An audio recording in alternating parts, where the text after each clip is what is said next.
بسم اللہ الرحمن الرحیم۔ بیوٹی آف قرآن کے ناظرین السلام علیکم۔ ماں باپ کے ساتھ تمہارا سلوک ایسی کہانی ہے جو تم لکھتے ہو لیکن تمہاری اولاد تمہیں پڑھ کر سناتی ہے۔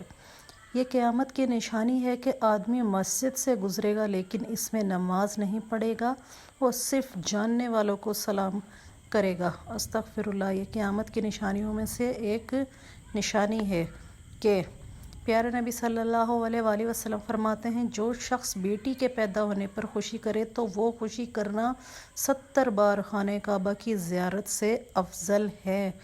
فرمان رسول اللہ صلی اللہ علیہ وآلہ وسلم نے بیٹی کی پیدائش پر خوشی کرنے پر کتنا بڑا انعام دیا ہے۔ نبی کریم فرماتے ہیں، جنت میں نہ کوئی مکار آدمی داخل ہوگا، نہ بخیل اور نہ لوگوں پر احسان جتانے والا۔ ترمذی شریف کی حدیث ہے۔ نبی کریم صلی اللہ علیہ وآلہ وسلم نے فرمایا ہے، سبحان اللہ، جنت میں نہ کوئی مکار آدمی داخل ہوگا، نہ بخیل اور نہ لوگوں پر احسان جتانے والا۔ میری امت کے 70,000 لوگ بے حساب جنت میں جائیں گے۔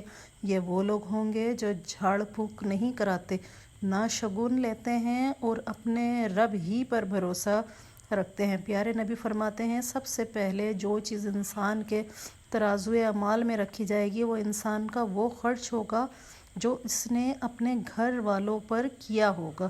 سبحان اللہ۔ دیکھیے کتنی پیاری حدیث ہے، ماشاءاللہ۔ میں نے جنت میں دیکھا کہ کثرت سے وہ لوگ ہیں جو دنیا میں فقیر تھے۔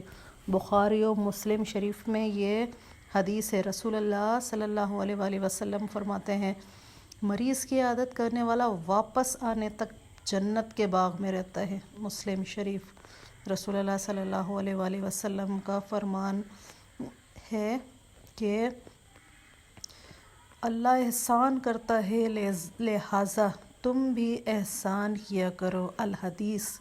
مسلمانوں، اگر تم میں سے کوئی چاہتا ہے کہ وہ اللہ سے باتیں کرے تو اس کو لازم ہے کہ قرآن پاک پڑھے۔